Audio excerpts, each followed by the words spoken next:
Hello students, I am Anisha. Welcome to my YouTube channel inter artcom classes. आज मैं history भाग 1 से chapter 2 राजा, किसान और नगर आरंभिक राज्य और अर्थव्यवस्थाएं, जो लगभग 600 ईस्वी पूर्व से 600 ईस्वी तक के 25 मोस्ट इम्पॉर्टेंट ऑब्जेक्टिव क्वेश्चन बताने जा रही हूँ। तो आइए इस वीडियो को शुरू करते हैं। तो हमारा पहला क्वेश्चन है, 6ठी शताब्दी ईस्वी पूर्व में राजतंत्र थे।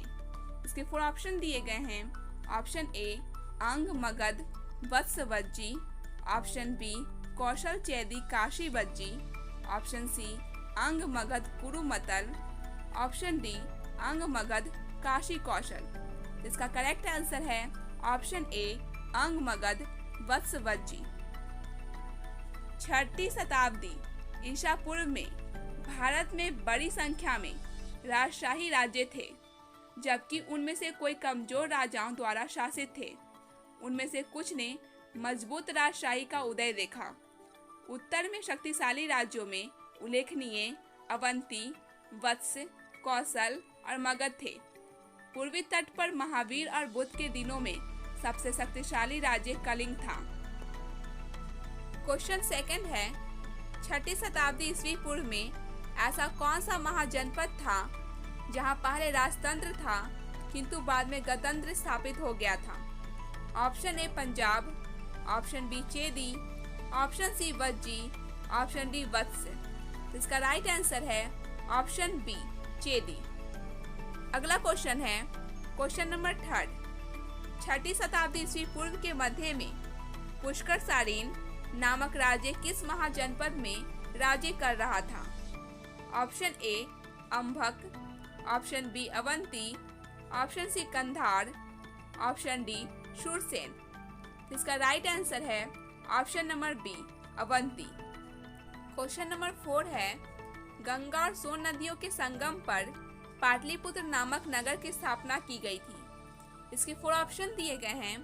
ऑप्शन ए बिंबिसार द्वारा, ऑप्शन बी अजातशत्रु द्वारा, ऑप्शन सी उद्भद्र द्वारा, ऑप्शन डी मुंडक द्वारा। इसका राइट आंसर है ऑप्शन नंबर ए बिंबिसार द्वारा। अगला क्वेश्चन है, क्वेश्चन नंबर 5। 6ठी शताब्दी ईस्वी पूर्व अनेक गणतंत्रात्मक राज्य अमेरिका में थे। इस प्रकार राज्यों में एक शासक राज्य था। इस राज्य में किस महान व्यक्ति का जन्म हुआ था। Option A Mahatma Buddha, option B Mahavir Swami, option C उपयुक्त दोनों, ऑप्शन डी कोई नहीं। इसका राइट आंसर है ऑप्शन ए महात्मा बुद्ध। अगला क्वेश्चन है, क्वेश्चन 6। मेगास्थनीज की इंडिका के विषय में कौन सा कथन सत्य है। ऑप्शन ए इंडिका वास्तविक रूप से प्राप्त नहीं हुई है, ऑप्शन बी डायोडोरस ने इंडिका के कुछ उदाहरणों को प्रस्तुत किया है, ऑप्शन सी इंडिका मौर्यकालीन इतिहास जानने का महत्वपूर्ण स्रोत है, ऑप्शन डी उपरोक्त सभी। इसका राइट आंसर है ऑप्शन नंबर सी इंडिका मौर्यकालीन इतिहास जानने का महत्वपूर्ण स्रोत है। अगला क्वेश्चन है, क्वेश्चन नंबर 7। मेगास्थनीज के अनुसार पाटलिपुत्र का प्रबंध 3 सदस्यों का आयोग करता था। इस आयोग के 6 मंडल थे। प्रत्येक में सदस्य थे 6, 5, 4 या 3। इसका राइट आंसर है ऑप्शन नंबर डी 3। इस आयोग के 6 मंडल थे और प्रत्येक में 3 सदस्य थे। क्वेश्चन नंबर 8 है, अशोक द्वारा प्रचारित बौद्ध धर्म कहाँ प्रचलित नहीं हुआ। अशोक द्वारा प्रचारित बौद्ध धर्म कहाँ प्रचलित नहीं हुआ। Option A Japan, option B Syria, option C Britain, option D Sri Lanka. इसका राइट आंसर है ऑप्शन बी सीरिया। अशोक द्वारा प्रचारित बौद्ध धर्म सीरिया प्रचलित नहीं हुआ। क्वेश्चन नंबर 9 है, अशोक के प्राप्त अभिलेखों की संख्या कितनी है। इसके 4 ऑप्शन दिए गए हैं। Option A 77, option B 75, option C 66, option D 44। इसका राइट आंसर है ऑप्शन नंबर डी 44। अशोक के प्राप्त अभिलेखों की संख्या 44 है। अगला क्वेश्चन है, क्वेश्चन नंबर 10। उत्तरी पश्चिमी भारत से प्राप्त अशोक के अभिलेखों में लिपि का प्रयोग किया गया है। खरोष्टी लिपि, ब्राह्मी लिपि, अरमई लिपि, उपरोक्त में से कोई नहीं। तो इसका राइट आंसर है ऑप्शन नंबर ए, खरोष्टी लिपि का। पश्चिमी क्षेत्रों के शिलालेखों में खरोष्टी लिपि का प्रयोग किया गया। एक शिलालेख में यूनानी भाषा प्रयोग की गई है, जबकि एक अन्य में यूनानी और अरामाई भाषा में द्विभाषीय आदेश दर्ज है। अगला क्वेश्चन है क्वेश्चन नंबर 11। अशोक की कलिंग विजय का उल्लेख मिलता है 10वें अभिलेख से, 11वें अभिलेख से, 12वें अभिलेख से, 13वें अभिलेख से। तो इसका राइट आंसर है ऑप्शन नंबर डी, 13वें अभिलेख से। अशोक के 13वें अभिलेख के अनुसार उसने अपने राज्याभिषेक के 8 वर्ष बाद कलिंग युद्ध लड़ा। कलिंग विजय उसकी आखिरी विजय थी। क्वेश्चन नंबर 12 है, मौर्य काल में सेना का प्रबंध करने वाला अधिकारी कहलाता था। ऑप्शन ए प्रदेष्टा, ऑप्शन बी संस्था, ऑप्शन सी राजुक, ऑप्शन डी बालाध्यक्ष। इसका राइट आंसर है ऑप्शन नंबर डी, बालाध्यक्ष। अगला क्वेश्चन है क्वेश्चन नंबर 13। मौर्यकालीन कलिंग राज्य स्थित था वर्तमान उत्तरी उड़ीसा में, वर्तमान पूर्वी उड़ीसा में, वर्तमान पश्चिमी उड़ीसा में, वर्तमान दक्षिणी उड़ीसा में। इसका राइट आंसर है ऑप्शन नंबर डी, वर्तमान दक्षिणी उड़ीसा में। क्वेश्चन नंबर 14 है, मौर्य साम्राज्य मुख्य रूप में विभक्त था। ऑप्शन ए 4 प्रांतों में, ऑप्शन बी 2 प्रांतों में, ऑप्शन सी 5 प्रांतों में, ऑप्शन डी 8 प्रांतों में। इसका राइट आंसर है ऑप्शन नंबर ए, 4 प्रांतों में। शाही राजधानी पाटलिपुत्र के साथ मौर्य साम्राज्य 4 प्रांतों में विभाजित था।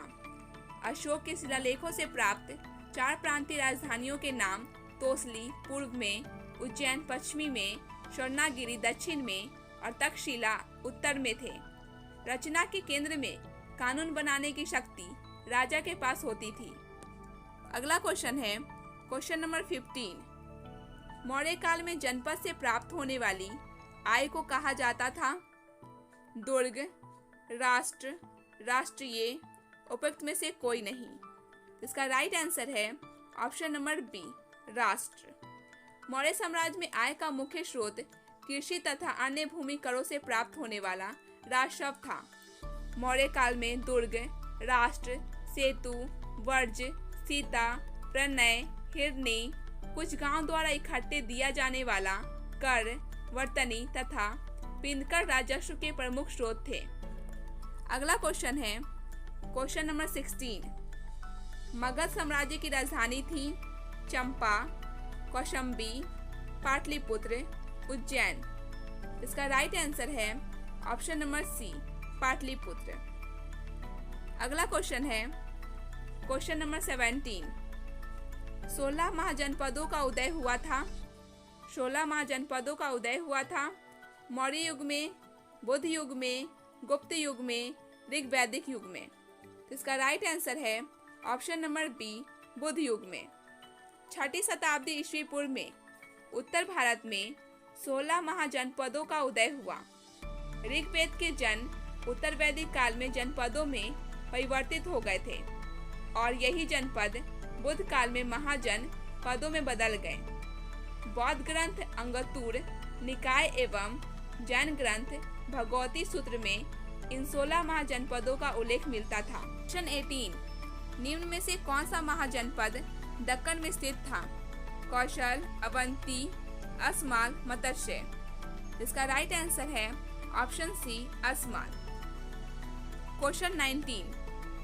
सर्वप्रथम सिक्कों का चलन आरंभ होता प्रतीत होता है 1ली सदी पूर्व लगभग से, 5वीं सदी ईसा पूर्व के लगभग से, 10वीं सदी ईसा पूर्व के लगभग से, 6ठी सदी ईस्वी के लगभग से।